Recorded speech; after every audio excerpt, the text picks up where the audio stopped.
Our poor girl in a wheelchair sits alone in the corner of the orphanage. When the young billionaire arrives to make a donation, she says, tearfully, "Nobody ever chooses me, not even my dad." Upon hearing this, he looks at her face and is stunned. The grey sky matched Ethan Mitchell's mood on that Thursday morning. His car slid through the city streets while he mentally reviewed the day's appointments. The meeting with his accountant had ended earlier than expected, leaving a 2-hour gap in his schedule, enough time to fulfill a promise he had made to himself. Ethan adjusted his navy blue tie and checked the envelope on the passenger seat. The check was signed, a substantial amount for the Hope Children's Home. He could have simply mailed it or made a wire transfer, as he usually did, but something pushed him to deliver it personally this time. "Anonymous donations are more dignified," he repeated to himself while driving, as if he needed to justify his preference for anonymity. He didn't want recognition. He didn't need his name on a plaque on the wall. He was just doing what he believed was right. The GPS announced his arrival at the destination. Ethan parked and observed the 2-story building in front of him. Painted in faded yellow, it had a small garden at the entrance that tried to give the place a cheerful look. A red swing swayed alone in the light morning breeze. He took a deep breath before stepping out of the car. Social interactions had never been his strong suit, especially with strangers. At 38, Ethan had built a solid career in real estate, keeping his personal life as orderly and predictable as his financial spreadsheets. "They're just kids," he murmured to himself, straightening his suit as he walked toward the entrance. "And adults who take care of them? Nothing complicated." The entrance door had an old intercom. Ethan pressed the button and waited, holding the envelope more tightly than he needed to. "Hope Children's Home, good morning," a woman's voice crackled metallically through the speaker. "Good morning, my name is Ethan Mitchell. I'd like to make a donation, if possible." A buzzing sound indicated that the door was unlocked. Ethan entered a small foyer with light ceramic flooring. Colorful posters and children's drawings decorated the walls. A middle-aged woman, her graying hair in a simple bun and wearing a floral apron over casual clothes, appeared smiling. "Mr. Mitchell, I'm Claire Thompson, the orphanage director.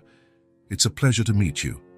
Ethan shook the hand she offered, noticing how firm her grip was, contrasting with her gentle appearance. "The pleasure is mine." "Has brought a contribution." He handed her the envelope, feeling strangely nervous. "That's wonderful. Any help makes a huge difference for our children." Claire accepted the envelope without opening it. "Would you like to see a bit of our place? We rarely have donors come in person. Most prefer just to do bank transfers." "I don't want to be a bother." "Not at all." The children are having recess. Some visitors came to meet a few of them today, so it's a bit busier than usual. Ethan hesitated. His initial plan was just to drop off the check and leave, returning to his orderly, predictable office. But something in Claire's genuine smile made him nod in agreement. "All right, if it's not an inconvenience." "Great. This way, please." Ethan followed Claire down a hallway decorated with more children's drawings. The walls needed a fresh coat of paint, and he noticed some cracks in the ceiling. Mentally, he calculated how much a complete renovation would cost. "We currently have 23 children, between ages 2 and 12, Claire explained as they walked. "Some are in the process of adoption, others just arrived. We do our best to make them feel at home, even if only temporarily." They passed by an improvised classroom where younger children were coloring under the supervision of a young volunteer. A few looked at Ethan curiously, and he waved awkwardly. "This is our little library." Claire pointed to a room with low bookshelves filled with books. "And here is the cafeteria." Ethan observed everything with growing interest. The place was modest but clean and organized within its limitations. The children seemed well cared for despite the obviously limited resources. "And this is our patio, where the kids spend most of their free time." Claire opened a door leading to an outdoor area covered by an awning. The space was simple, a few scattered toys, a small makeshift sports court, and some colorful benches. About 10 children played in small groups while 3 adults supervised. In one corner, a few couples spoke with specific children, likely prospective adoptive parents. "Today is visiting day for potential adoptions," Claire explained, confirming Ethan's suspicions. "It's always a special day for the kids." Ethan nodded, suddenly feeling out of place. He was about to thank Claire and ask to leave when something caught his eye. Separated from the groups, nearly hidden under the shade of a small tree in the corner of the patio, was a little girl in a wheelchair. She looked about 4 years old, with light brown hair tied into 2 uneven braids, wearing a simple blue dress. Unlike the other kids, she wasn't playing or talking to the visitors. She just watched everything with large, attentive eyes. "Who is that girl?" Ethan asked, discreetly pointing. Claire followed his gaze and smiled with a hint of sadness. "That's Grace. She's been with us for almost a year. She's a special child." "Special?" "Yes, in every way. Very smart for her age, but she also faces physical challenges. She lost the use of her legs after an accident when she was 3. Ethan kept watching the girl. There was something in her posture, in the way her eyes followed the other children, that piqued his curiosity. "Why is she alone?" Claire sighed. "Grace has trouble connecting with the other kids. And, well, families that come usually look for children without additional complications." Ethan felt a pang of indignation. Complications. Unfortunately, many families hesitate when it comes to adopting children with special needs. It requires more dedication, more resources. Grace needs regular physical therapy, and she'll likely face other challenges as she grows. Without realizing it, Ethan started walking toward the girl. Claire didn't stop him. She just followed a few steps behind. Grace noticed their approach. Her deep brown eyes fixed on Ethan with a mix of curiosity and caution. Up close, he could see freckles across her small nose and cheeks, and an almost imperceptible scar near her right eyebrow. "Hello, Grace," Claire said gently. "This is Mr. Mitchell. He came to visit us today." Ethan suddenly felt nervous, as if about to give a critical presentation. He crouched down to meet the girl's eye level. "Hi, Grace. You can call me Ethan." The girl studied him for a few seconds before responding. "Did you come to see the kids too, like those people over there?" She pointed to the couples happily chatting with other children. "Not exactly," Ethan replied honestly. "I just came to get to know this place." Grace nodded, as though that made perfect sense. "It's nice here," she said, though her tone didn't match the words. "Yes, it is," Ethan agreed. Then, following a sudden impulse, he asked, "Don't you want to play with the other kids?" A sad smile flickered across Grace's lips, so brief that Ethan almost missed it. "They run a lot. I can't keep up." She patted the wheel of her chair, "And some of them are scared. They think it's contagious, like the flu." The simplicity with which she explained her situation caught Ethan off guard. There was no self-pity in her voice, just a surprising acceptance for someone so young.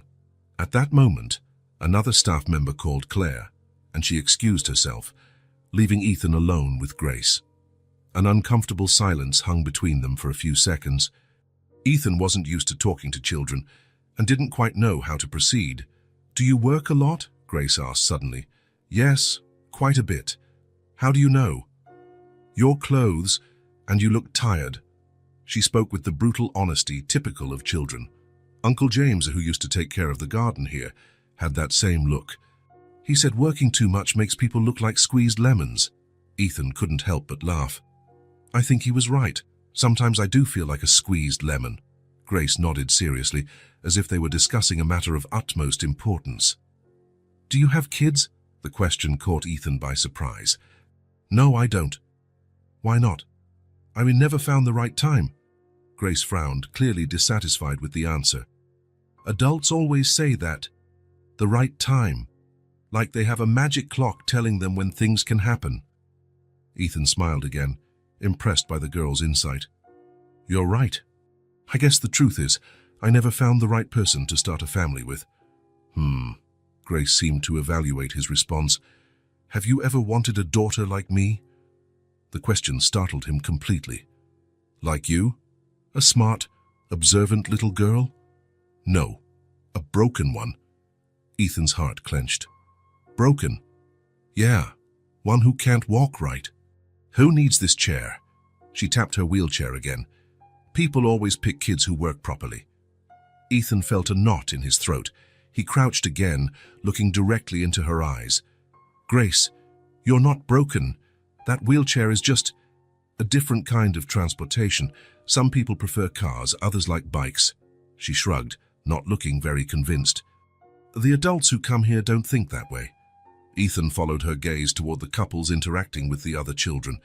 None of them had even glanced at the corner where Grace was.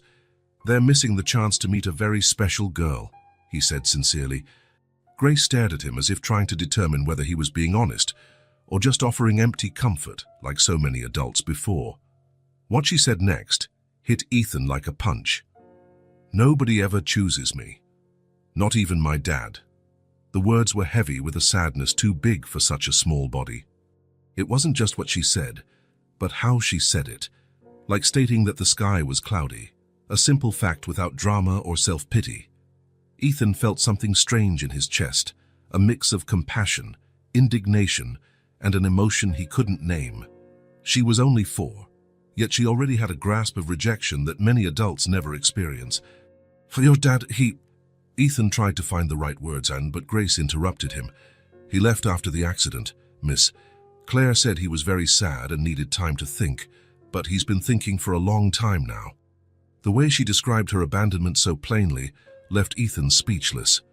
He wanted to say something comforting, to promise her that her father would return, but he couldn't bring himself to lie to those sincere eyes. "Sometimes adults make mistakes, Grace, big mistakes. Because of me." "No," Ethan replied more firmly than he intended. "Never because of you. Adults are responsible for their own mistakes, not you." Grace seemed to reflect on this, absently tugging at the hem of her dress. "Do you want to see my drawing?" The abrupt topic change was typical of children, but Ethan suspected she just didn't want to talk about her father anymore. "I'd love to." She opened a small compartment on the side of her wheelchair and pulled out a folded piece of paper. Unfolding it revealed a drawing of a simple house with a colorful garden and a figure that looked like her, next to a shape Ethan couldn't immediately identify. "Is that a dog?" he asked, pointing to the shape. Grace laughed, a surprisingly light and melodic sound. "No, it's a cat. Can't you see the pointy ears?" "Ah, of course, the pointy ears. Silly me. I never had a real cat, but I like them. They're independent, you know. They don't need someone helping them all the time." Ethan understood the implicit comparison. "Would you like to have a cat one day?" "Yes. I already picked a name, Popcorn, because it's funny and cheerful." "That's a great name," Ethan agreed, genuinely charmed by her enthusiasm. At that moment, Claire returned, looking a bit surprised to see the two of them chatting so animatedly. "I see you two got along well," she commented with a smile. "Mr. Ethan liked my drawing of Popcorn," Grace explained. "Popcorn? Oh, the imaginary cat." Claire winked at Ethan. "Grace has an entire collection of drawings of that cat. They're studies," Grace corrected with seriousness, "for when I have a real one." "Of course, they're studies," Claire agreed, then turned to Ethan. "Unfortunately, we can't have pets here for practical reasons and because some children have allergies." Ethan nodded, understanding. A thought began to form in his mind, but he pushed it aside. It wasn't the right time. "I need to get back to work," he finally said, checking his watch. "It was a pleasure meeting you, Grace. Will you come back?" The question came quickly, almost anxiously. Ethan hesitated. He hadn't planned on returning. His intention had always been to make an anonymous donation and continue with his organized life. But something in Grace's hopeful eyes made it impossible to say no. "Yes, I'll come back to see how you're doing." The smile that lit up her face was like the sun breaking through heavy clouds. For the first time, Ethan saw Grace as a typical 4-year-old, radiant, hopeful, believing in an adult's promise. Claire walked him to the exit, thanking him again for the donation. "Grace rarely opens up to strangers like that," she said as they walked. "You must have a special way with children, Mr. Mitchell." Ethan almost laughed. He had no experience with children and always avoided situations involving them. "I think it was just luck." "Maybe. Or maybe you two connected somehow. Grace is very good at reading people. She's not easily fooled by fake smiles or empty promises." As he said goodbye to Claire, Ethan realized he was already planning his next visit. Something about talking with Grace had awakened a strange feeling, a blend of responsibility and connection he had never experienced. The drive back to his office was filled with thoughts of the little girl. The way she talked about her father, about being broken, about never being chosen. It all resonated with Ethan more than he expected. Sitting in his leather chair behind a meticulously organized desk, Ethan realized something had changed. His office, once a refuge of order and predictability, now felt strangely empty. The spreadsheets on his computer, the contracts on his desk, the phone calls waiting. None of it seemed as urgent as it had a few hours before. Instead, his mind kept returning to a pair of brown eyes, 2 uneven braids, and a small voice saying, "Nobody ever chooses me, not even my dad." Ethan knew he should focus on work, commitments, responsibilities. But something had shifted irreversibly that Thursday morning. The little girl who had no one now had someone thinking about her. 3 days had passed since his encounter with Grace. Ethan adjusted his Thursday schedule, cancelling 2 meetings and postponing an important call. No one questioned his changes, one of the perks of being the boss. The route to the orphanage felt more familiar now. Ethan recognized the bakery on the corner, the bus stop with the broken bench, and the graffiti-covered wall that signaled he was close. This time, there was no donation envelope, just him and his restless thoughts. "It's just a quick visit," he muttered to himself as he parked. "Just to keep my promise." Pressing the doorbell, Ethan realized he was nervous. What if Grace wasn't there? What if she had forgotten him? 3 days was a long time for a child's perception. The door was opened by a young woman in a colorful apron whom Ethan didn't recognize. "Good morning, may I help you?" "Good morning, I'm Ethan Mitchell. I was here on Monday and would like to visit again." The young woman smiled. "Ah, yes, Claire mentioned you might come back. I'm Melissa, one of the caregivers. Please, come in." Melissa led him down the now familiar hallway to Claire's office. The director was on the phone but smiled when she saw Ethan and signaled for him to wait a moment. "Mr. Mitchell, it's great to see you again," Claire greeted him after ending the call. "I have to confess I wasn't sure you'd return so soon." "I promised," Ethan said simply. What he didn't say was that he had spent the last 3 days thinking about Grace, replaying their conversation, imagining what her life was like in this place. Claire nodded, as though she understood more than he had said. "Grace is in the patio, just like last time. It's a nice day, so the kids are enjoying the sunshine. Melissa can take you there." "Thank you." Following Melissa down the hall, Ethan noticed details he hadn't the first time. A bulletin board with photos of smiling children, some with their new parents, others on field trips and parties, announcements about medical appointments and extracurricular activities. A staff corner with a small coffee maker and well-worn cups. The sound of children's laughter grew louder as they approached the patio. When Melissa opened the door, the bright sunlight made Ethan blink a few times to adjust. Children ran about, played in groups, or drew chalk figures on the ground. Ethan scanned the area, looking for Grace. He didn't see her immediately and felt a pang of disappointment. "There's Grace," Melissa said, pointing to a shaded spot near a small tree. She was in the same place Ethan had first found her. Grace was not alone now. A young woman sat on a bench beside her, holding an open book. They seemed engaged in a story. "That's Sophia, our reading volunteer," Melissa explained. "She comes 3 times a week to read to the children." "Grace loves these sessions." Ethan hesitated, not wanting to interrupt. "I can wait until they're done." "Don't worry," Melissa said reassuringly. "Sophia is almost finished for the day. I'll let them know you're here." Melissa approached the two, said something Ethan couldn't hear. Grace immediately turned her head, wide eyes searching for him. When she spotted him, a bright smile lit her face, and Ethan felt a tightness in his chest. The young volunteer closed the book, exchanged a few words with Grace, and walked away with a wave at Ethan.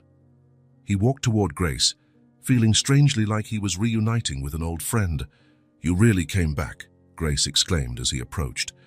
Her voice held no surprise, only satisfaction, as if confirming something she already knew. "I said I would," Ethan replied, sitting on the now vacant bench. "How are you?" "Good," Sophia was reading a story about a boy who finds a dragon in his backyard. The dragon was tiny, the size of a cat, and breathed colorful fire. Sounds like a great story. It is. The dragon and the boy become secret friends. No one believes the boy, so it stays their little secret. Ethan smiled at her enthusiasm. You like fantasy stories? I like all kinds of stories, Grace replied thoughtfully. But fantasy ones are special because anything can happen. Dragons, unicorns, magic. Even people like me can walk, fly, and do impossible things. The simplicity of those words hit Ethan hard. Of course, Grace would find in fantasy the freedom reality denied her. I brought something for you, Ethan said, pulling a small package from his jacket pocket. It's nothing big, but I thought you might like it. Grace accepted the package, eyes shining with curiosity. She carefully unwrapped the paper to reveal a small hardcover notebook decorated with cat illustrations on the cover and a case of colored pencils. You mentioned your popcorn drawings, Ethan explained. I thought you might like a special notebook just for them. Grace gazed at the gift, as though Ethan had given her a precious treasure. She ran her small fingers over the cover, opened the notebook to smell the fresh pages. It's so pretty, she whispered. I've never had a notebook of my own. We share everything here. Well, this one is just yours. You can draw whatever you like in it. Thank you. Her gratitude carried an emotion far beyond what the modest present warranted. Can I draw now? Of course. Grace opened the pencil case, carefully choosing a bright orange. With her tongue poking out in concentration, she began sketching what looked like a cat. Can I tell you a secret? She asked, not lifting her eyes from the drawing. Sure. I was afraid you wouldn't come back. The confession was quiet, almost a whisper. Ethan felt a squeeze in his chest. Why did you think that? Grace shrugged, still drawing. Adults always say they'll come back, or they'll call, or they'll send letters. But most never come. Ethan understood immediately that she wasn't just talking about visitors to the orphanage. I always keep my promises, Grace. She finally looked up, studying him with those eyes that seemed far older than her years. That's why I liked you from the start. You don't lie. How do you know I don't lie? Your eyes. Miss. Claire says I can see people's souls through their eyes. It's my superpower. Ethan smiled, charmed by the mix of maturity and childlike imagination. And what else does your superpower tell you? Grace tilted her head as though genuinely evaluating him deeply. That you're sad on the inside but try to hide it. That you work too hard because you're afraid of being alone at home. And that you were also a child who waited for someone who never came back. Ethan's smile froze. How could a 4-year-old be so perceptive? It was as if she had looked directly inside him and seen things he himself avoided facing. That's quite a superpower, he managed to say at last. Grace grinned, satisfied with herself, and went back to her drawing. It was a car, she said after a few minutes of silence. A car.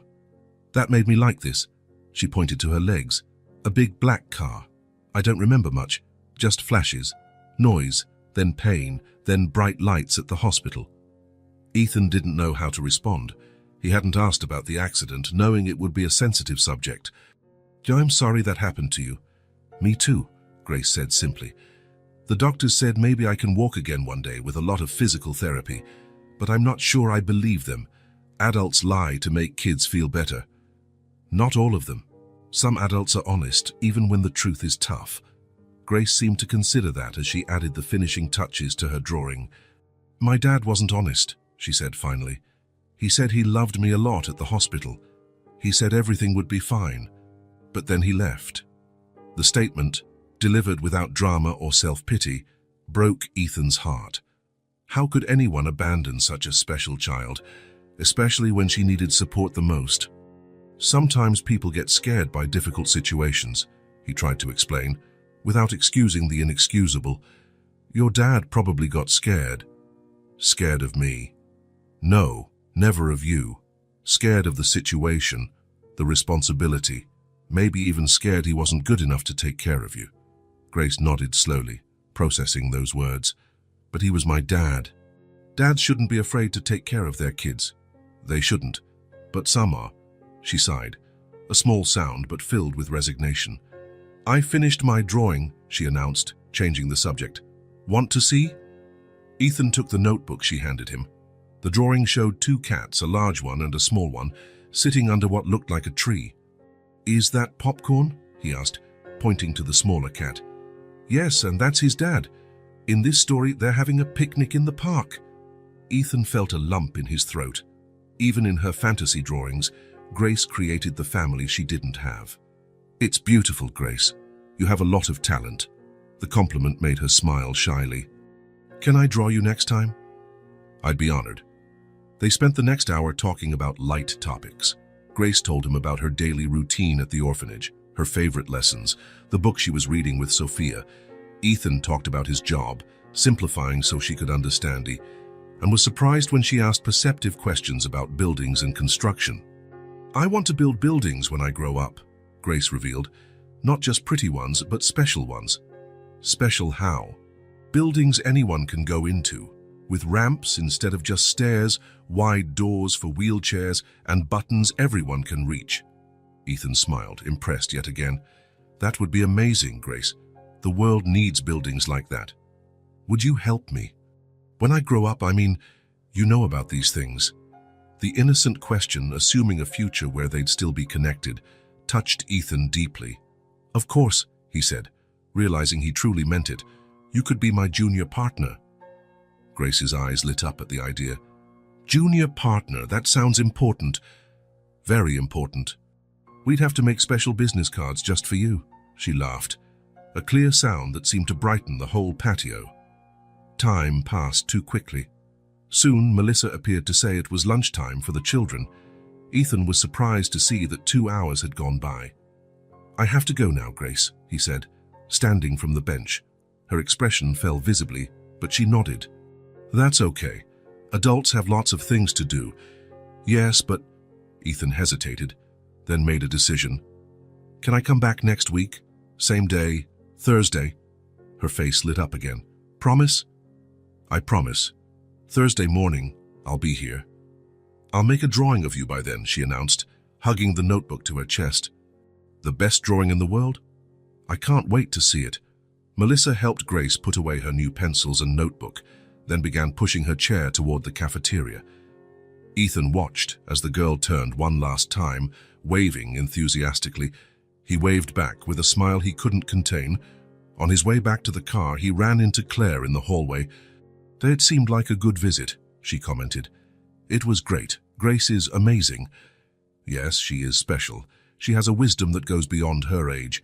I think difficult experiences can do that to people, even very young ones." Ethan nodded, thinking of his own childhood experiences. "I told her I'd come back next Thursday." Claire smiled, looking genuinely happy. "That will be wonderful for her. Grace needs consistency in her life. People who keep their promises." "I intend to be one of those," Ethan said, with a conviction that surprised him. During the drive back to his office, he reflected on the 2 hours he had spent with Grace. It was strange how natural it felt to talk to her, despite his lack of experience with kids. There was something about that girl that made him want to be better, more present, more reliable. Arriving at the parking garage of his office building, Ethan took out his phone and opened his calendar. He blocked every Thursday from 10 a.m. to noon as a recurring event titled simply Grace. His assistant would wonder, his partners might find it odd, but it didn't matter. For the first time in years, Ethan had something on his schedule that made him smile just thinking about it. It wasn't a business meeting or a client dinner. It was a silent promise made to a little girl in a wheelchair. And that promise, he knew for sure, would never be broken. The rain fell softly outside the orphanage windows. It was the third consecutive Thursday Ethan had visited Grace, but today they couldn't stay in the patio as usual. The staff had prepared a small activity room so they could talk. Grace seemed excited about the change. On the table in front of her lay several drawings, all in the notebook Ethan had given her. "Look at this one." She slid a drawing toward him. "It's you in your office, working on new buildings." Ethan smiled at the simplified figure of a man behind a giant desk, surrounded by papers. "You drew me looking so serious." "That's because you look serious when you talk about work," Not sad, just focused. Grace tilted her head. How's Mr. Squeezed Lemon today? It was now an inside joke between them. Ethan laughed and loosened his tie. Less squeezed today. I left the office early so I wouldn't be late. That's good. You need to work less. She spoke with the authority of someone much older, making Ethan smile again. Outside, thunder rumbled in the distance. Grace shuddered slightly. Not a fan of storms? Ethan asked. Not really. The noise sometimes scares me. It reminds me. She stopped, looking at her hands. The accident. Grace nodded silently. Ethan noticed she rarely brought up that day, aside from brief mentions. Today, though, something about the quiet room and the steady rainfall seemed to invite deeper conversation. When I was little, I didn't like storms either, Ethan confessed. My mum worked the night shift as a nurse. I'd be alone at home and the thunder felt so loud. Grace looked up, curious. What about your dad? Didn't he stay with you? The question, so innocent, struck Ethan like a blow to the stomach. He took a deep breath before answering. My father left when I was 6. Grace's eyes widened.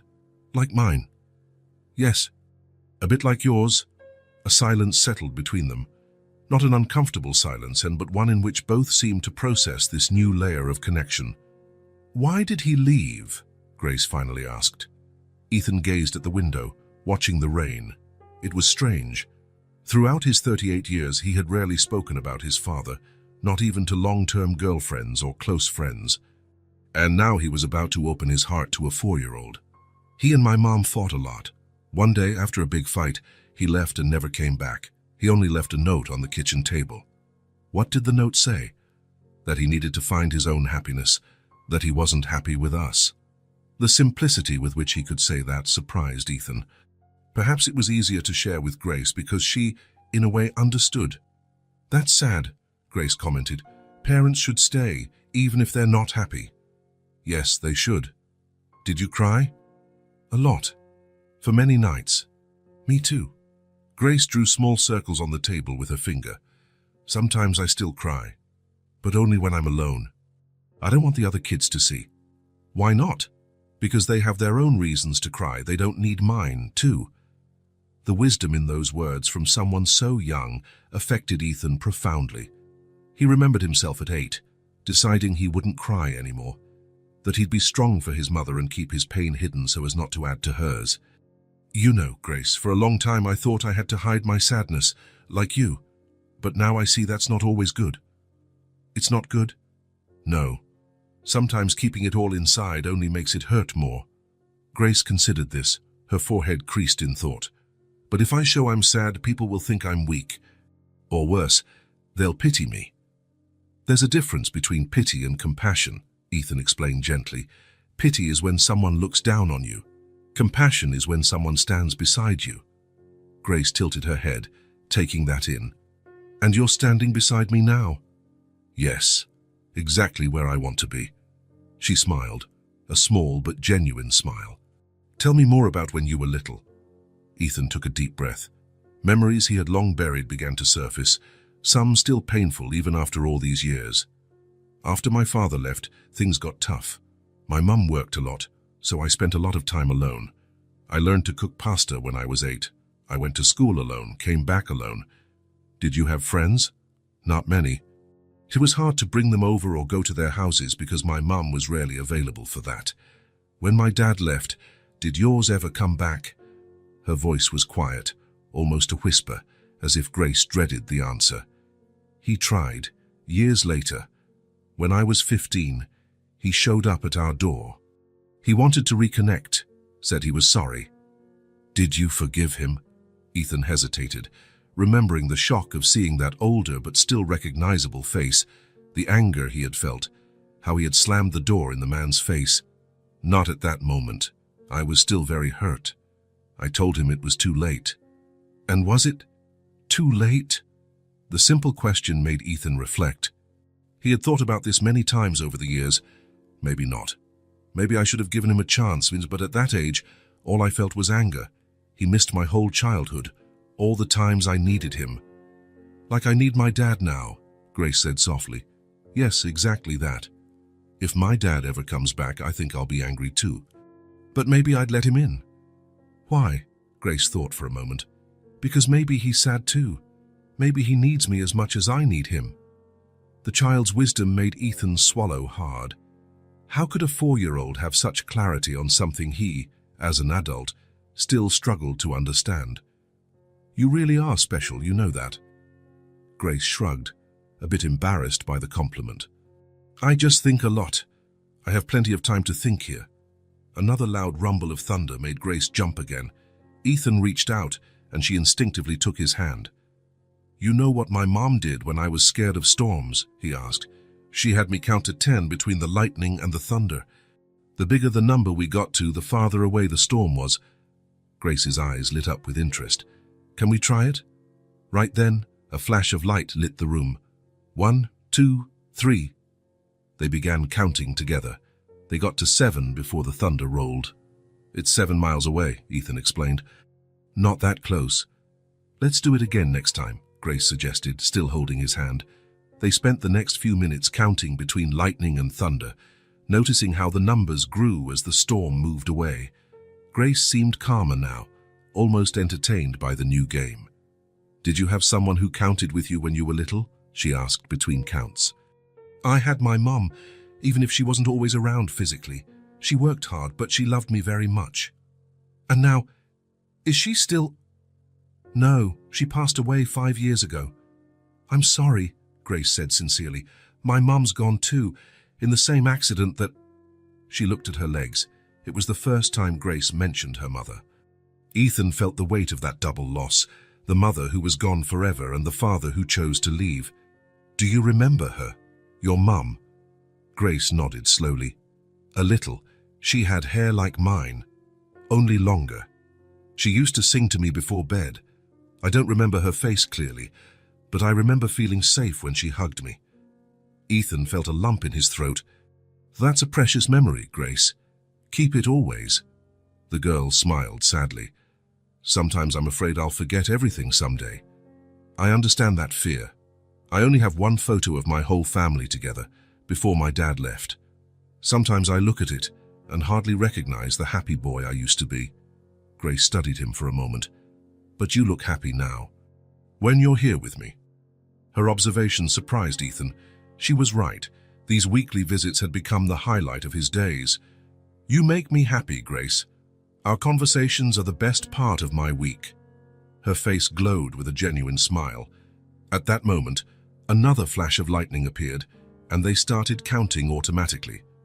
1, 2, 3, 4, 5, 6, 7, 8, 9, 10. The thunder sounded distant now. See, the storm's moving away, Ethan said. Yes, Grace agreed, glancing at their joined hands. This one is over now. They both knew they weren't talking only about the rain outside. Thursdays soon weren't enough. Ethan started stopping by in the late afternoons, after meetings was when traffic was calmer. He hadn't planned on changing his routine so drastically. It happened naturally, like a river finding its way among the rocks. In the second week of these visits, Grace surprised him with a simple question. Can you come again tomorrow? Ethan had an important meeting with investors the next day, a packed schedule as always. The automatic answer would be no. But something in Grace's hopeful eyes made him pause. I could try to come late in the afternoon. I can't promise, but I'll try. The next day, after rearranging 3 appointments and delegating a presentation to his assistant, Ethan drove to the orphanage. Grace's smile when she saw him walk into the patio was worth every minute of the meeting he had missed. You really came, she exclaimed, like it was a miracle. I said I'd try. In the 3rd week, Claire welcomed him with a curious expression. Mr. Mitchell, you're becoming a familiar face around here. I hope that's not a problem, Ethan said, suddenly worried. Not at all. It's wonderful for Grace, Claire smiled. Actually, I was thinking, maybe it would be helpful to establish a routine for these visits. Children benefit a lot from predictable patterns. That night, Ethan reorganized his entire work schedule. He delegated projects, postponed non-essential meetings, and created a new balance, allowing him to leave the office at 4 o'clock, 3 days a week. In less than a month, visiting the orphanage had become part of his regular routine. The staff now knew him by name. Melissa, one of the caregivers, would have his favorite tea ready when he arrived. Sophia, the reading volunteer, picked out books she thought Grace would like to share with him. The activity room became their space.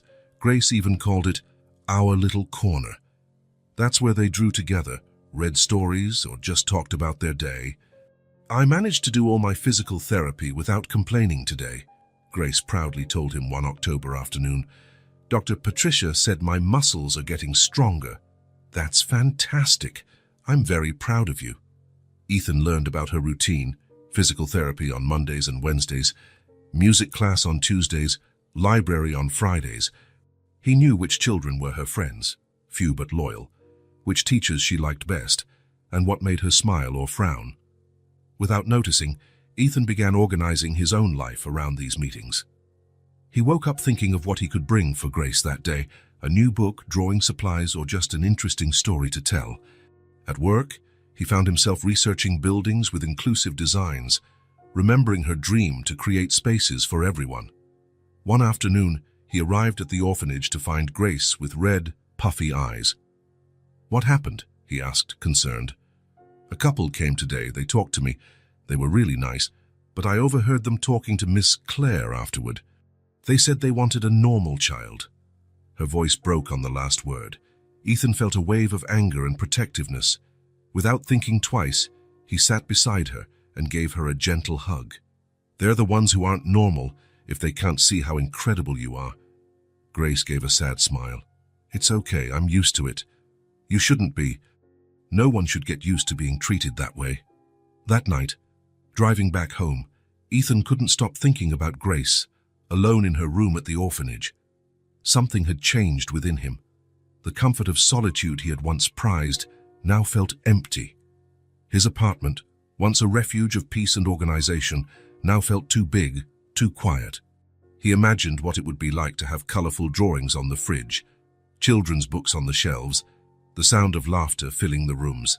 The next morning, he arrived at the office with pronounced dark circles under his eyes after a restless night. "Everything okay, boss?" his assistant Marcus asked.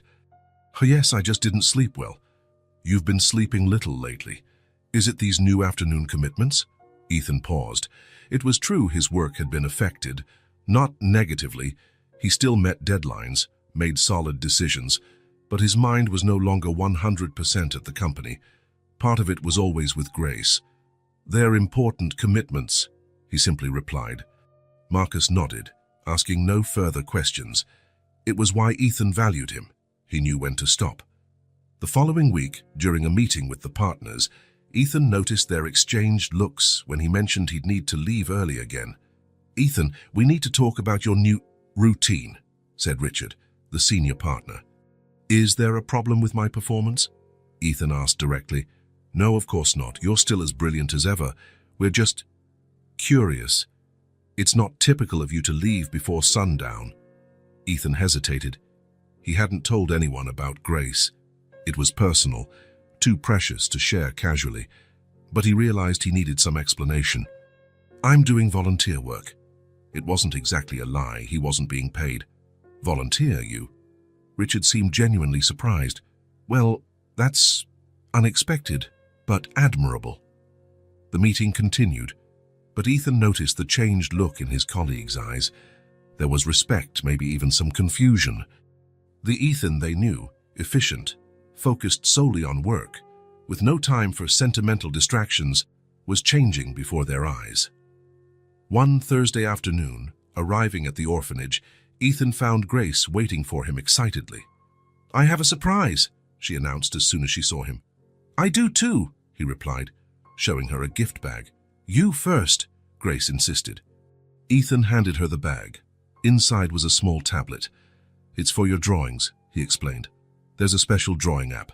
I thought it might help on days when your fingers hurt after physical therapy." Grace stared at the device with wide eyes. "Is it just for me? I don't have to share." "Just for you. But you can show your drawings to anyone you like, of course." She hugged the tablet to her chest, touched by the gift. "Now my surprise," she said, still emotional. She pulled a folded paper from her pocket. "I made this today." It was a simple drawing. Ethan and Grace side by side, holding hands with a smiling sun above them. Below, in carefully drawn childish letters, was written, "My family." Ethan felt something break and rebuild inside him. "I know we're not a real family," Grace quickly explained, interpreting his silence as disapproval. "It's just, you come here all the time, and you care. Like parents should." Ethan folded the paper carefully and put it in the inside pocket of his jacket, close to his heart. "This is the most beautiful gift I've ever received," he said, his voice thick with emotion. That night, when he got home, Ethan pinned the drawing to his fridge. He stared at it for a long time, thinking about how his life had changed so completely in such a short time. 3 months ago, his routine was predictable. Wake up, work, occasionally have dinner with a client or colleague, sleep, repeat. A productive, organized life, but one devoid of genuine connection. Now his days had a new purpose. He still worked hard, still was the same successful businessman, but the best part of his day wasn't closing a deal or finishing a project. It was seeing Grace's smile when he arrived at the orphanage, hearing her stories, watching her progress. The place that had once been just a point on his GPS, a stop to drop off a check, had become his refuge. There, with Grace, Ethan had found something he never knew he was searching for. A space where he could simply be himself, without the masks and expectations of the corporate world. Grace had taught him to see the world through new eyes, eyes that appreciated small victories, that saw beauty in simple gestures, that recognized value beyond money. And in return, he offered her what he could: consistency, genuine attention, and the silent promise that he would never disappear. Looking at the drawing on his fridge, Ethan finally admitted to himself what his heart already knew. That little girl in a wheelchair had become the most important person in his life. Winter arrived early that year. Ethan parked his car in his usual spot, now informally reserved for him. He noticed the Christmas decorations being set up at the orphanage entrance. Even though it was still November, the kids were excited about the upcoming holidays.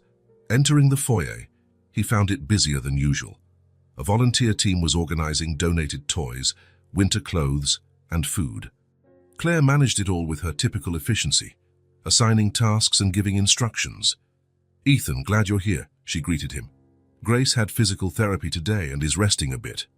She should be ready in about 15 minutes. That's fine, I can wait. Actually, if you could come to my office, there's something I'd like to discuss with you." Ethan felt a twinge of worry. In 2 months of regular visits, Claire had never asked him for a private talk. He followed her down the hallway in silence, mentally reviewing the past few weeks, trying to see if he had done anything wrong. Claire's office was small but cozy, its walls lined with children's drawings in frames and photos of smiling kids, success stories of the orphanage, presumably. She gestured to a comfortable chair and sat behind her desk. "Coffee? Tea?" "I'm fine, thank you," Ethan replied, still tense.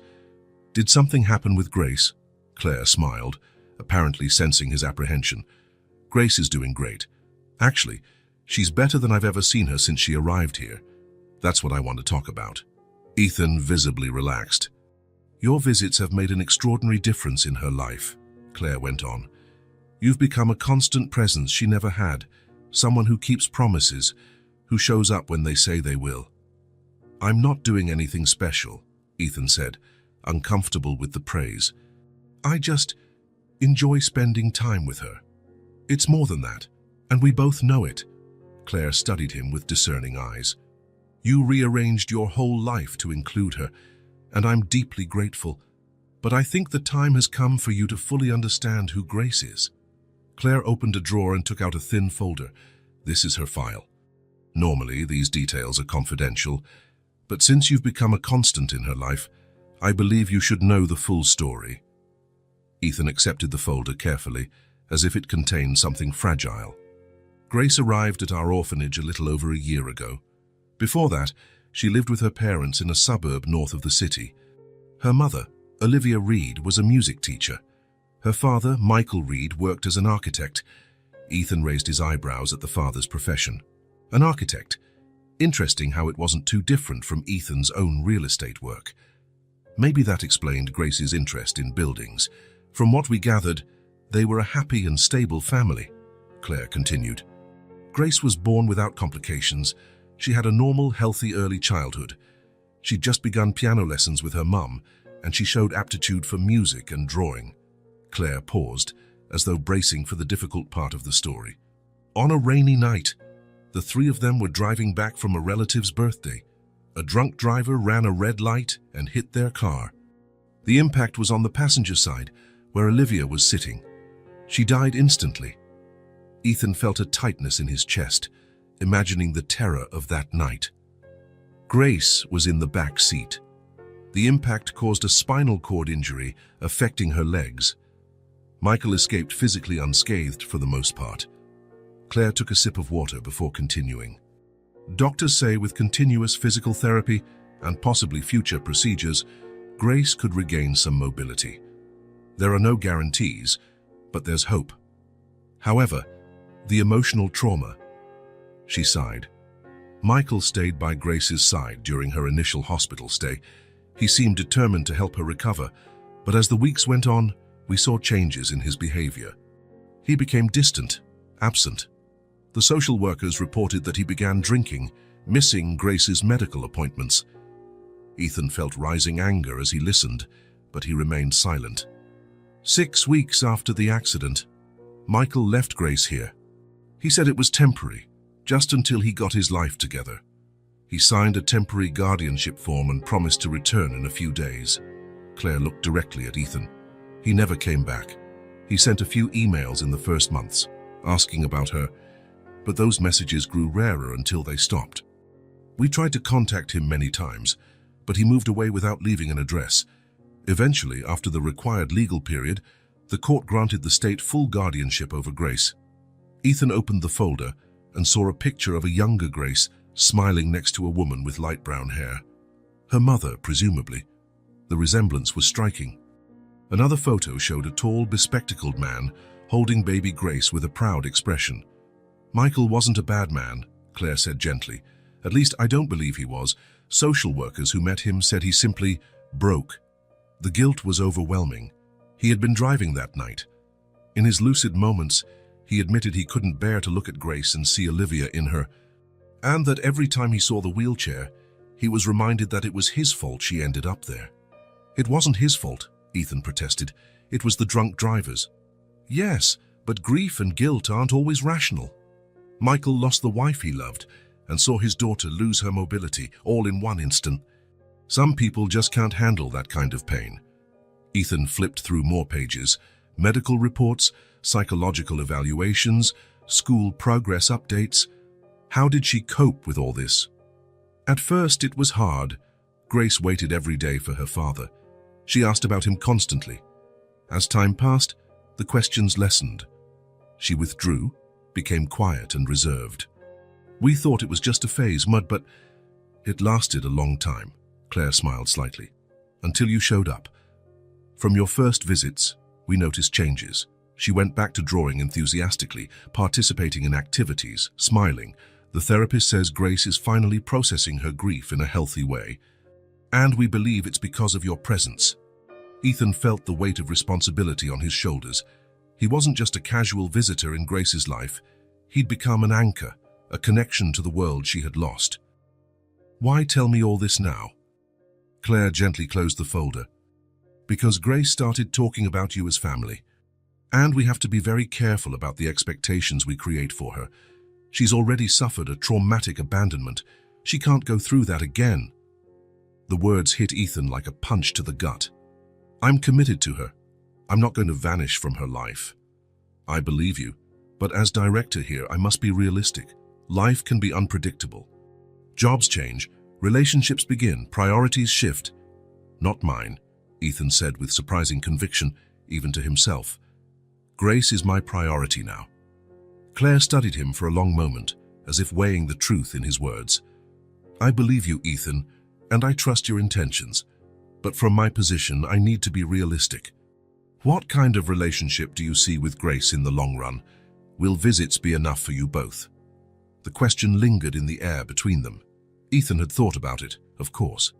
But hearing Claire say it made it concrete, urgent. I'm not entirely sure, he admitted finally. I just know I want to be in her life. I want to watch her grow, learn, overcome challenges. I want Mutti to be there for everything." "That sounds a lot like what a father would want," Claire noted softly. Ethan didn't respond immediately. The word father carried enormous weight, a commitment he'd never considered for himself before meeting Grace. "I think Grace is ready for our talk now," Claire said, standing up. "Think about what we discussed, Ethan, and know that I'm here to help whatever path you decide." As they walked through the corridor, Ethan processed everything he had just heard. The full story of Grace was even more tragic than he had imagined, but it explained so much. Her early maturity, her caution with adult promises, her fear of being abandoned again. Turning a corner, he saw Grace waiting in the activity room. When she spotted him, her face lit up with a smile that warmed Ethan inside. She rolled her chair toward him enthusiastically. "You took a long time today. I have so much to show you." "Sorry I'm late. I was talking with Ms. Claire." Grace looked from one to the other, suddenly serious. "Were you talking about me?" "Yes," Ethan said honestly. "Claire was telling me how much you've improved in physical therapy. It wasn't the entire truth, but it was truth enough for now." Grace smiled, proud. "Dr. Patricia said, I'm making progress. Yesterday I managed to stand with the parallel bars for almost a whole minute." "That's amazing, Grace." "I'm so proud of you." Claire watched the interaction with a gentle smile. "I'll let you two have some time. Ethan, we can continue our conversation another day." Once Claire left, Grace immediately pulled Ethan over to see her new drawings. She had created a comic on the tablet he'd given her, about a girl detective who solved mysteries in her city. "The main character's name is Emma," Grace explained excitedly. "She uses a wheelchair, but that doesn't stop her from being the best detective in town." "That's an awesome story, Grace. You should show it to other kids." "You think so? What if they don't like it?" "Then you show it to other people until you find those who do. That's how it goes with creations. Not everyone will love them, but the right people will." Grace nodded, absorbing the advice. "Did you know the library is having a Christmas party?" she asked, abruptly changing the subject. "There'll be music, stories, and even Santa Claus. Sounds fun." "It does, but..." Her voice softened, hesitant. "But what?" "I'm not sure I can go. It's outside the orphanage, and sometimes we don't have enough volunteers to take all the kids, especially those who need extra help like me." Ethan felt a pang as he realized how even small events like a Christmas party could be complicated for Grace. "When's the party?" "Next Saturday at 2 o'clock. I'll talk to Claire." "I'm sure we can figure something out." Grace's eyes widened. "You'd take me?" "Of course I would. If Claire allows it, it would be my pleasure." Grace clapped her hands, excited. "Can we stay the whole time? Until the end? And maybe have hot chocolate afterward?" "We can do all that and more." The rest of the afternoon passed quickly with drawings, stories, and plans for the library party. When it was time for Ethan to leave, Grace accompanied him to the foyer, something she rarely did. "Ethan?" "Yes. Do you think I'll ever have a real family?" The question, so direct and vulnerable, caught Ethan off guard. He knelt down to her eye level. "Grace, what do you mean by a real family?" She thought for a moment. "People who stay together even when it's hard, who don't leave, who care if you're sad or happy, who help you be better." Ethan smiled gently. "By your definition, you already have a family. Everyone here at the orphanage cares about you, and so do I." Grace shook her head. "It's not the same. This place is temporary. Everyone knows it. Kids come and go. Adults work here, then go home to their own families." Ethan felt the weight of her truth. As caring as the orphanage was, and as dedicated as its staff were, it would never be a permanent home. Never be enough. "I believe you will have that family one day, Grace. Someone will see how special you are and want to be in your life forever." "How will I know who that person is?" she asked, her serious eyes seeming to see right through him.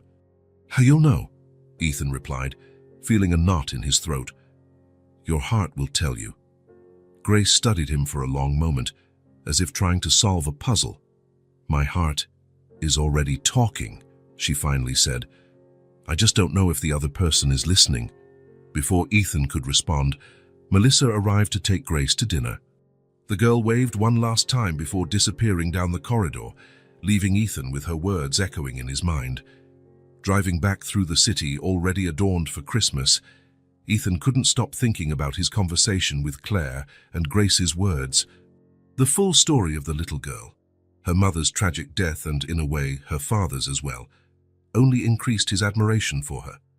What strength must it take to move forward after such losses? And what about him?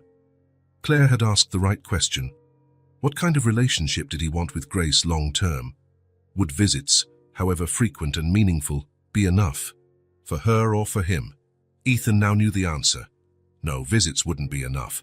Grace deserved more stability, permanence, a place to call home. She deserved a family that wouldn't vanish when things got tough. Stopped at a red light, Ethan made a decision that would change his life forever. Grace deserved a real family, and he wanted to be that family.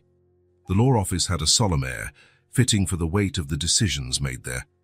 Ethan waited in the reception area, mentally rehearsing the questions he needed to ask. The walls, adorned with diplomas and certificates, seemed intimidating, a reminder of the seriousness of what he was considering. "Mr. Mitchell, Doctor. Winters will see you now." The family law attorney came highly recommended by a colleague. Tall, with grey hair neatly pinned in a bun, Patricia Winters exuded competence and experience. "Mr. Mitchell, welcome. I understand you'd like to discuss a possible adoption." "Yes. I'm considering adopting a specific child, a 4-year-old girl I know from volunteer work." Ethan explained briefly about Grace and the situation at the orphanage. The attorney listened carefully, making occasional notes. "And the biological father? From what I understand, he voluntarily relinquished guardianship." "Yes. Over a year ago. According to the orphanage director, he hasn't responded to any attempts at contact for months." Patricia nodded thoughtfully. "Do you have any prior experience with children?" "No," Ethan admitted. "I never considered having kids until I met Grace. You're aware that adopting a child with special needs comes with additional challenges, both emotional and practical, as well as financial." "Yes, I am." They talked for almost an hour. Patricia explained the legal process, the requirements, and the necessary evaluations. When Ethan left the office, he held a folder of information and preliminary forms. The reality of adoption was starting to take concrete shape. In the car, he didn't start the engine right away. He glanced at the folder on the passenger seat, feeling a wave of doubt wash over him. Was he really prepared for this? He drove home in silence, with no radio for company. Arriving at his apartment, he dropped his keys on the coffee table and walked to the window. The city stretched out below, lights dotting the evening sky. His phone rang. It was Marcus from the office, asking about a contract. Ethan answered mechanically. His mind split between work and the more personal matters awaiting him. After hanging up, he looked around his apartment. The place was a reflection of himself. Organized, minimalist, functional, designed for a single man focused on his career. No traces of family life. No space for scattered toys or drawings on the fridge. What would it be like to turn this into a home for a child? Where would Grace's room go? Were the doors wide enough for her wheelchair? Would the bathroom need adaptations? More importantly, would he himself need to adapt? Ethan poured himself a drink and sat on the couch. The fears he had kept at bay now emerged, impossible to ignore. What if he wouldn't be a good father? Growing up without a father figure left him with no model to follow. What did he know about raising a child? Discipline, routines, education. Handling nightmares, sickness, tantrums. What if Grace realized he wasn't up to the task? That he had made a mistake in thinking he could be her family? And his deepest fear, what if he failed her the way his own father had failed him? When things got tough, and they inevitably would, what if he discovered he didn't have what it took to keep going? He picked up his phone again and opened his photo gallery. There was Grace, and smiling at the camera during their trip to the library. Another photo showed her proudly displaying a drawing. In all the images, a light shone in her eyes that hadn't been there when they first met. Would it be fair to risk snuffing out that light if he couldn't fulfill his silent promise to stay forever? Ethan ran his hand over his face, feeling the weight of the decision. Adopting Grace would mean redesigning his entire life, his work, his priorities, even his physical space. For years, he had built his identity around his career. He was the successful businessman, the relentless negotiator, the man who didn't need anyone. He was an expert at keeping people at a safe distance, at avoiding vulnerability. Now he was considering bringing someone into his life who would depend on him completely. Someone who would see his flaws, his insecurities, his weaknesses. Someone whose happiness would be tied to his decisions and capabilities. The phone rang again. It was Claire. "Ethan, sorry to call so late. I just wanted to let you know Grace had a fever this afternoon. Nothing serious, as probably just a cold ikame, but I thought you'd want to know. She asked if you're still coming tomorrow." The immediate worry he felt was almost physical. "Of course I'll come. Is she better now? Does she need anything? I can stop by the pharmacy, get some medicine." "Ethan," Claire interrupted gently, "she's fine. The fever broke already. Our nurse is keeping an eye on her. I just wanted to keep you informed." After hanging up, Ethan remained motionless, reflecting on his instant reaction. He hadn't hesitated. He hadn't calculated implications or considered alternatives. He had simply felt a primal need to help, to be there. Wasn't that what parents did? He picked up the attorney's folder again. Among the documents was a preliminary questionnaire for prospective adoptive parents. Questions about motivation, expectations, family structure, financial and emotional resources. He began filling it out, determined to be honest. No, he had no experience with children. No, he didn't have a large family support network. Yes, his job demanded long hours. No, he hadn't planned on being a single father. Then came the final question. Why do you wish to adopt this specific child? Ethan paused, pen hovering over the paper. The obvious answers, compassion, concern, responsibility, felt inadequate. He thought of Grace, her smile, her bravery, her wisdom beyond her age. After a few minutes, he wrote simply, "Because she taught me what family is." He closed the folder and walked around his apartment, seeing it with new eyes. The guest room could become Grace's bedroom.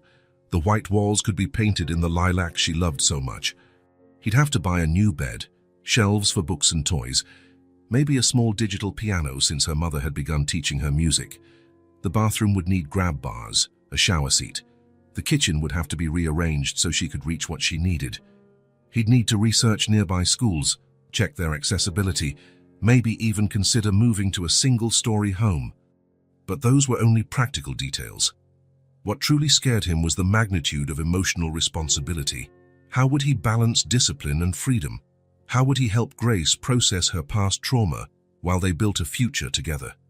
What about bad days? When the absence of her mother felt heavier, when physical limitations caused frustration, when comparisons to other children were inevitable. Ethan returned to the window, watching the city asleep. The truth was, he didn't have all the answers. He might never have them. Perhaps being a parent was exactly that. Navigating without a complete map, learning as you go, constantly adapting. His phone buzzed with a text from Claire, a photo of Grace sleeping soundly, hugging the stuffed bear he'd given her last month. Under the photo, a simple message, "Fever's gone completely." "She's asking for a double story tomorrow to make up for the bad day." Ethan smiled at the screen. There she was, so small and yet so resilient, a girl who had faced more loss and challenges in 4 years than many do in a lifetime, yet she still worried about getting 2 stories the next day. It wouldn't be easy. Mistakes would be inevitable. There would be days of doubt, exhaustion, and frustration for both of them. But maybe the question wasn't whether he was fully prepared. Maybe it was whether he was willing to learn, grow, and adapt for her sake. Whether he was willing to face his fears rather than letting them paralyze him. Watching that photo of Grace sleeping, Ethan felt the answer rise inside him. Not as absolute certainty, but as a quiet determination. Yes, for her, he was willing. The meeting was supposed to end at 3 in the afternoon. Enough time for Ethan to drive to the orphanage and spend at least an hour with Grace before dinner. That was the perfect plan, until the main investor, Mr. Takahashi, decided to bring his entire legal team to review every line of the contract. Ethan glanced at the clock discreetly as the lawyers debated contractual fine points. 3:30, 4 o'clock, 4:30. "Mr. Mitchell, do you have an urgent appointment?" Mr. Takahashi asked, noticing Ethan's frequent looks at the clock. "No, sir. Just tracking our progress." The lie came easily. How could he explain to a group of executives that he was anxious to visit a 4-year-old girl? This deal represented millions for the company, the expansion of an entire commercial complex. In the corporate hierarchy of priorities, it unquestionably ranked above a personal visit. So why did he feel so uneasy? Under the table, he grabbed his phone and sent a message to Claire. "Stuck in an important meeting. Can't leave right now. Please explain to Grace that I won't make it today, but I'll come tomorrow for sure. Sorry for the inconvenience." Her answer came minutes later. "Understood. I'll let her know. See you tomorrow." Short and professional. But Ethan couldn't stop imagining how Grace would take the news. It was the first time he'd missed a visit since he'd started coming regularly. The meeting dragged on until 7 at night. When it finally ended, Mr. Takahashi seemed pleased. "Excellent work, Mitchell. You've built a solid proposal. My team will finalize the details tomorrow, but consider the deal done." Under any other circumstances, Ethan would have celebrated. It was the biggest contract he had ever negotiated, a landmark in his career. But today, the victory felt hollow. He drove home on autopilot, torn between the closed deal and the missed commitment. When he arrived at his apartment, he realized he couldn't relax. He picked up the phone and called the orphanage, even though it was well past visiting hours. Melissa answered. "Hope Children's Home. Good evening." "Melissa, it's Ethan Mitchell. I know it's late, but..." "How did Grace react when she found out I wasn't coming?" There was an uncomfortable pause on the other end. "She was pretty upset, Mr. Mitchell. At first, she thought it was a mistake. Then she got quiet for the rest of the afternoon. She didn't want dinner." Ethan closed his eyes, feeling the weight of those words. "I see. Is she sleeping now?" "Yes, she fell asleep about an hour ago. Claire stayed with her until she dozed off." "Thanks, Melissa.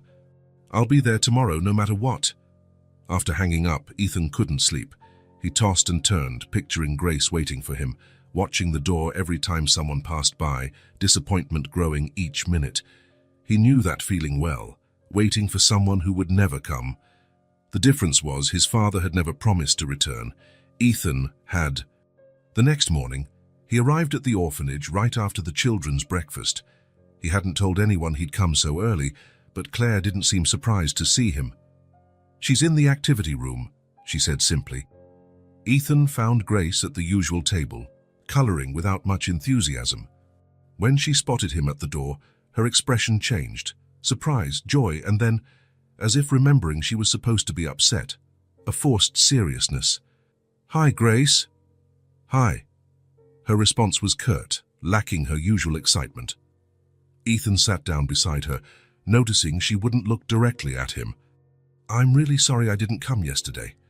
Grace shrugged and continued coloring. "It's okay, you have important things to do." The words sounded so adult and understanding on the surface, but they were loaded with all the hurt she was trying to hide. "I was in a meeting I couldn't postpone, a very big job for my company." "I know, Ms. Claire told me." Her voice was small, controlled. "Work is important." Ethan realized rational explanations wouldn't matter. To Grace, no matter how big the meeting was, what mattered was he hadn't shown up. He had broken an unspoken promise, just like other adults in her life had done. "Grace, look at me, please." She hesitated, but finally lifted her eyes. Ethan saw fear there, not anger or disappointment, but genuine fear. "Do you think I won't come back?" he asked softly. Her eyes welled with tears, and she nodded almost imperceptibly.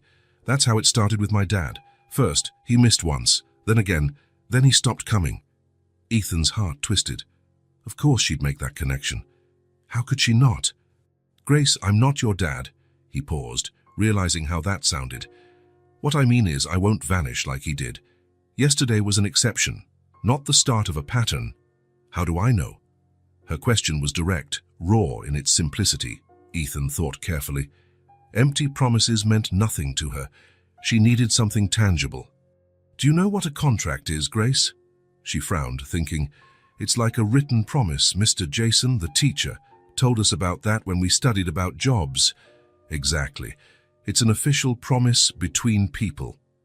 Ethan picked up a piece of paper and a pen from the table. Let's make a contract, you and I. Grace watched with curiosity as he wrote in large, clear letters, contract between Ethan Mitchell and Grace Reed. Ethan Mitchell, solemnly promise that I will always give advance notice if I can't visit Grace on a scheduled day. I will always explain the real reason for any absence. I will always return, no matter what happens. I will never, ever disappear from Grace's life. Ethan signed his name and dated the document, then slid it toward Grace. Contracts have to be signed by all parties involved. Will you sign too? Grace studied the paper, reading each line carefully. Then, with the seriousness of someone signing an international treaty, she wrote her name in large, uneven letters. Now it's official, Ethan declared, and contracts can't be broken without serious consequences. What kind of consequences? Ethan thought for a moment. If I break any of these promises, you get to pick the ice cream flavor we eat for a whole year. Grace grimaced, then gave a small smile. I choose mint chocolate every single time. You hate mint chocolate. Exactly. That's why I won't break the contract. Ethan folded the paper and handed it to her. Keep this. It's your guarantee. Grace took the paper and carefully placed it in her pocket. Her face no longer showed the same tension, but Ethan knew it would take time to fully rebuild the shaken trust. What were you drawing? He asked, trying to return things to normal. Grace pulled the paper closer. Nothing important, but Ethan had already seen enough. It was a drawing of a house with a figure that looked like him at the door and a smaller figure in a wheelchair outside, looking in. The image hit him like a punch. That was how she felt on the outside, looking in at something she couldn't reach. First with her biological father, now with him. I can stay the whole morning today, he said, and come back in the afternoon after lunch if you want. Grace's eyes lit up. All day. All day. She thought for a moment. Can we go out for a little while? To the park nearby. I don't leave here much except for the patio. If Claire allows it, yes. The morning was spent strolling through the park, where Grace pointed out birds and interesting clouds. At lunch, Ethan joined her in the cafeteria, ignoring the curious looks from other children. In the afternoon, he read stories to her and any child who wanted to listen. By the time he had to leave, Grace seemed more relaxed, more secure. Are you coming back tomorrow? Yes, as always. She nodded confidently again. On his way to the parking lot, Claire caught up with him. I noticed you spent the entire day here. I had to make up for yesterday's mistake. Claire gave him a gentle smile. You know, Ethan, most people would have just shown up, apologized, and moved on. Few truly understand how missing one day without an explanation can affect a child with Grace's history. I think I understand, because I went through something similar, Ethan admitted. The difference is I never had anyone come back to explain. They walked in silence for a few moments. I've been thinking a lot, Claire, about Grace, about myself, about the future. And have you reached any conclusions? Ethan stopped, facing the director with renewed determination. Yes, I want to adopt Grace. Claire didn't look surprised, just thoughtful. Are you sure? This will change your life completely. I'm more certain of this than anything else I've ever decided. It's not out of pity or duty. It's because she filled a void in my life I didn't know existed. He looked up at the orphanage, at the lit windows where children prepared for bedtime. Grace has taught me more about family in these months than I've learned in my entire life. She deserves a permanent home, and I think I deserve a family too. Claire nodded slowly. It won't be an easy process. There will be evaluations, interviews, home visits. As a single man, you'll face extra scrutiny. I'm ready. I'll do whatever it takes. What about your job, your routine, your social life? All of that can be adapted. Grace is the priority now. Claire smiled, for the first time without her usual professional reserve. You know, when you first showed up, I thought you'd be just another well-meaning donor who'd soon forget his way here. I'm happy to admit I was wrong.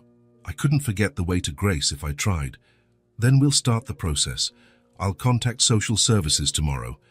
In the meantime, just keep visiting as usual. Let's not mention the adoption until we have some level of certainty." Ethan agreed. Walking back to his car, he felt lighter, clearer, as though he'd finally found the right path after years of aimless wandering. That missed visit, painful as it had been for both of them, had crystallized something important. Grace needed consistency, safety, permanence. She needed a home where she would never again fear being abandoned. And Ethan needed Grace just as much as she needed him. Driving back to the city, he made another decision. Tomorrow he would begin searching for a house. Not an apartment, but a real house with a yard where Grace could play. With spacious rooms and wide doors for her chair, with ramps instead of steps. A place they could call home. Together. The adoption process moved at the speed of an hourglass, steady, but slower than Ethan would have liked. It had been 3 months since his initial decision. During that time, social workers had visited his new apartment, chosen specifically for its accessibility, interviewed his co-workers, and scrutinized his financial and emotional life. Grace only knew Ethan was thinking about important things, a vague explanation Claire advised, until they had approval. Even so, the girl seemed to sense something was changing. She asked more questions about his home, about what it would be like to live outside the orphanage, about whether she could have a real cat someday. One rainy Thursday afternoon, Ethan was called into Claire's office. When he entered, he immediately noticed someone else was there. Mrs. Winters, the social worker assigned to the case. "Mr. Mitchell, good afternoon," Mrs. Winters said formally. "We have some news regarding the process." Ethan's heart pounded. "Good or bad?" "Relevant," she replied diplomatically. "During our routine checks, we finally managed to contact Mr. Reed, Grace's biological father." Ethan felt his stomach drop. There was always the possibility the biological father could reappear and contest the adoption. That was his biggest fear. "Does he want to regain custody?" Ethan asked bluntly. "No," Claire interjected. "Actually, well, maybe you should read this." She handed Ethan a plain white envelope, already opened. Inside was a carefully folded sheet of paper with an uneven but legible handwriting. "It's addressed to Grace," Mrs. Winters explained.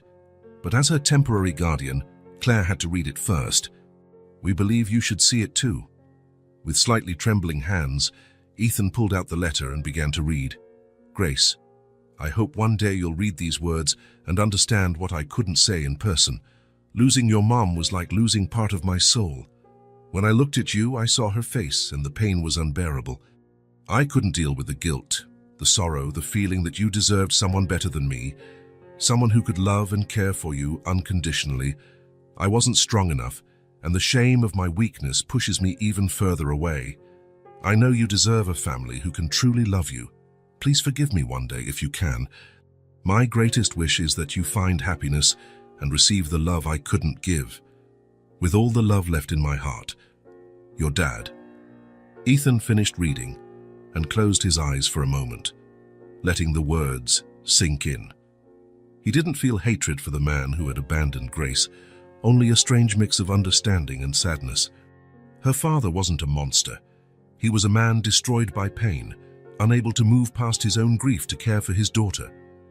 He also signed a formal parental rights waiver, Mrs. Winters said, handing Ethan another document. "No contest, no conditions. The path to adoption is legally clear." Ethan looked again at the letter in his hands. "When should Grace receive this?" Claire and Mrs. Winters exchanged glances. "It's your decision," Claire answered. "Legally, the letter belongs to Grace, but as her prospective guardian, you should decide when and how to share it with her." Ethan reread the last lines.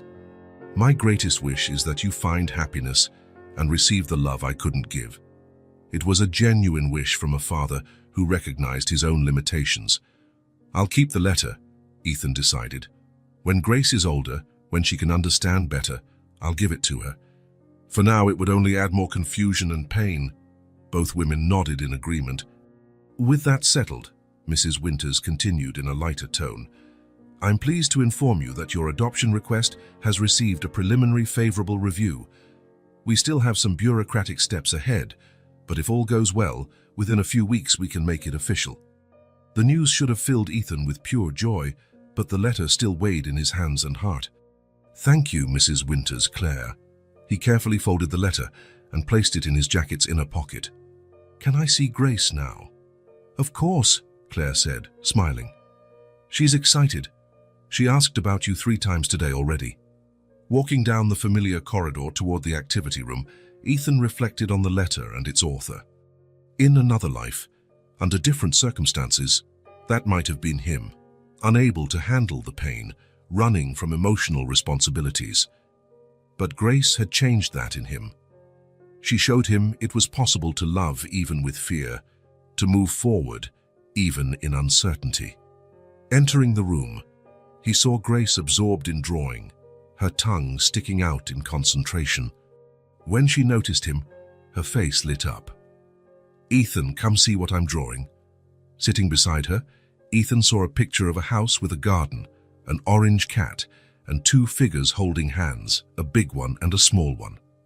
"It's our dream house," Grace explained, "for when I leave here someday." Ethan swallowed hard, feeling the weight of the letter in his pocket near his heart. "It's beautiful, Grace. I hope all your dreams come true." In that moment, he made a silent promise not only to Grace, but also to the man who had written those painful words. He would honor every line of that letter. He would give Grace the love, safety, and happiness her biological father couldn't. Not from lack of heart, but from lack of strength. And one day, when Grace was ready, he would give her the letter as a bridge, not a wound, so she would understand that sometimes love exists even when people can't stay, and that leaving doesn't always mean not loving. An anxious silence hung in Claire's office. She had asked Ethan to arrive earlier than usual that day, before his regular visit to Grace. The final approval for the adoption had arrived the previous night, a simple email that would change 2 lives forever. "I think it's time," Claire said, checking her watch. "Grace should be finishing breakfast. I'll go get her." Ethan nodded, adjusting his tie for the 5th time. He had chosen it especially for the occasion. Never in his life had he felt such a mix of anxiety and hope. While he waited, his eyes traveled around Claire's office, the same framed drawings, the same photographs, the same calendar with colorful reminders. But today, everything seemed different, as if seen through a new lens. This place, which had been completely unfamiliar a few months ago, was now part of his history. And soon it would become just a memory, no longer a daily stop. He heard voices approaching in the corridor, Claire's calm, steady tone and Grace's inquisitive, slightly puzzled one. "But it's not time for my visit yet. Ethan always comes after lunch on Thursdays," Grace said. "Today is special," Claire replied softly, opening the door. Grace entered, glancing from Claire to Ethan with a curious expression. She wore a light blue blouse and jeans, her hair in a messy braid she'd probably done herself. "Good morning, Grace," Ethan greeted her, smiling nervously. "Morning," she replied, studying him intently. "You look different today. Is it that tie?" Ethan laughed, relaxing a bit. "Yes, it's new." "Do you like it?" Grace shrugged. "It's pretty, but you look nervous wearing it." Claire indicated the chair beside Ethan. "Grace, sweetheart, there's something important I need to talk to you about. Something very special." Grace looked wary, gripping the arms of her wheelchair, a gesture Ethan knew as a sign of anxiety. "Am I in trouble?" she asked softly. "No, not at all." Claire sat facing her, leaning in slightly. "It's actually wonderful news. Remember when we talked about families, about how some children find new parents?" Grace nodded slowly, her eyes darting between Claire and Ethan, as if trying to piece together a puzzle. "Well, someone very special has expressed the wish to be your family, to adopt you, Grace." For a moment, the little girl was completely still. Then, almost in slow motion, she turned to Ethan, a silent question in her wide eyes. Ethan felt his throat tighten with emotion, but managed to speak. "Yes, Grace. I'd like very much to be your family." "If you'd like that too." Grace's expression cycled through so many emotions so quickly that it was hard to keep up. Shock, confusion, joy, fear, hope, all mixing on her small face. Her eyes filled with tears, but she held them back. "You want to be my dad?" Her voice was barely audible. "Yes," Ethan answered simply. "More than anything in the world." "You'd have your own house, Grace," Claire explained gently. "You'd live with Ethan. He'd be responsible for you, take you to school, to physical therapy, like a father." Grace looked down at her hands, now clenched in her lap. "You don't have to answer now," Ethan added quickly. "I know it's a big decision, something huge to think about." But Grace was already shaking her head. "I don't need to think. I want it." She lifted her gaze, determined despite the tears. "But I have a question." "Any question," Ethan encouraged. "Will you stay even when I grow up? When I'm not little and cute anymore?" The question was heavy with real fear and deep insecurity. What if I never walk properly? What if it's hard to take care of me? Ethan's heart clenched. He moved from the chair to kneel in front of her, so their eyes were level. Gently, he took her small hands in his. "Grace, listen carefully. I'm going to tell you something very important, and I promise it with all my heart." He paused, making sure he had her full attention. "I will stay every day you want me. When you're a teenager and think I'm the lamest dad in the world, when you grow up and want your independence, when you're an adult living your own life. It doesn't matter if you walk, dance, or use a wheelchair forever.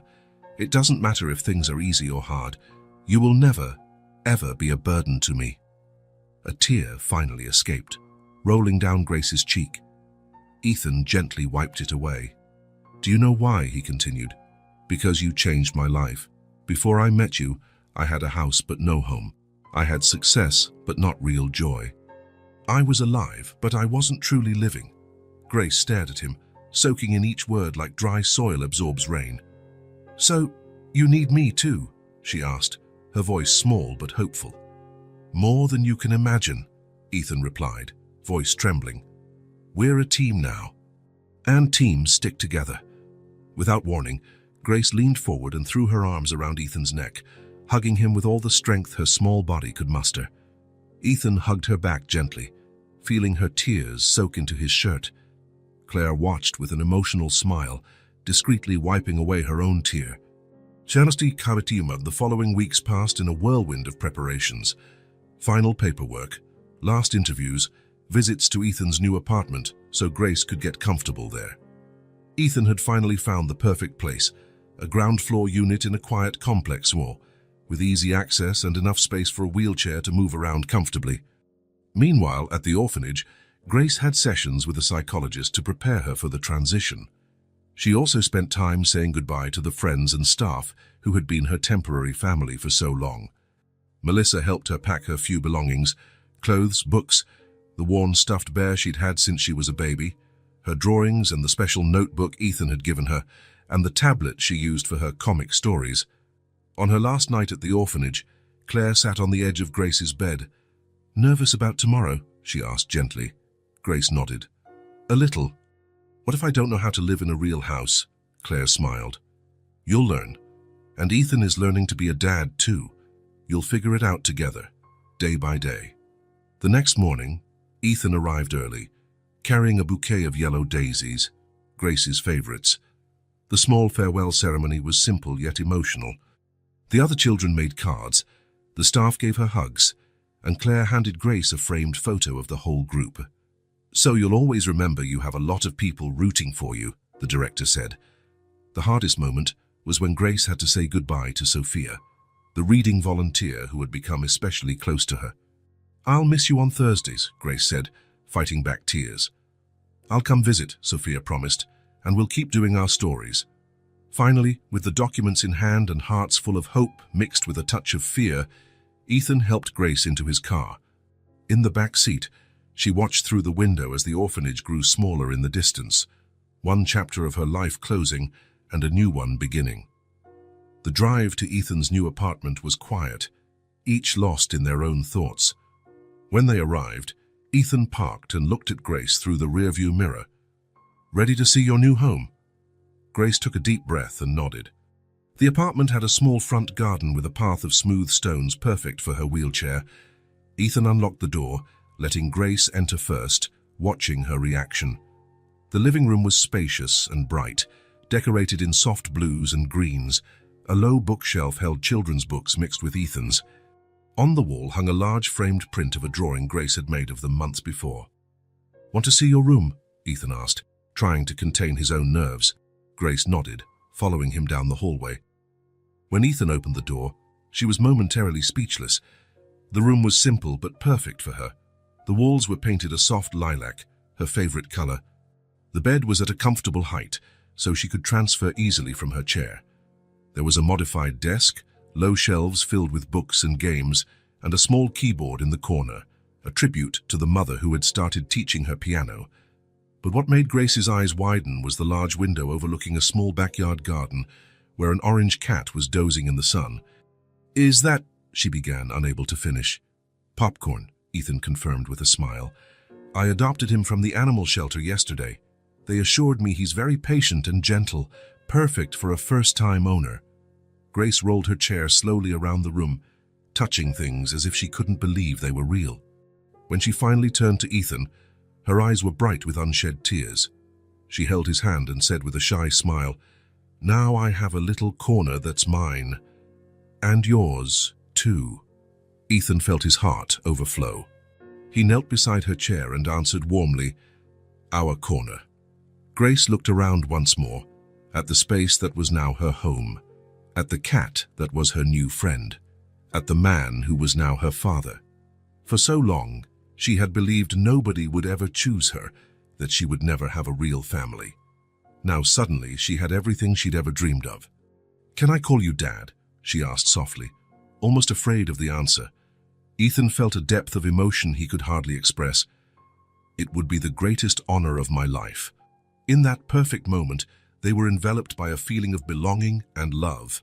Not the end of a journey, but the beginning of a far richer one. A journey they would continue together, father and daughter. Two hearts that had found a home in each other. If this story touched your heart, subscribe to the channel and turn on notifications so you don't miss the next ones. Leave a like, because it helps this story get recommended to more people. See you in the next story.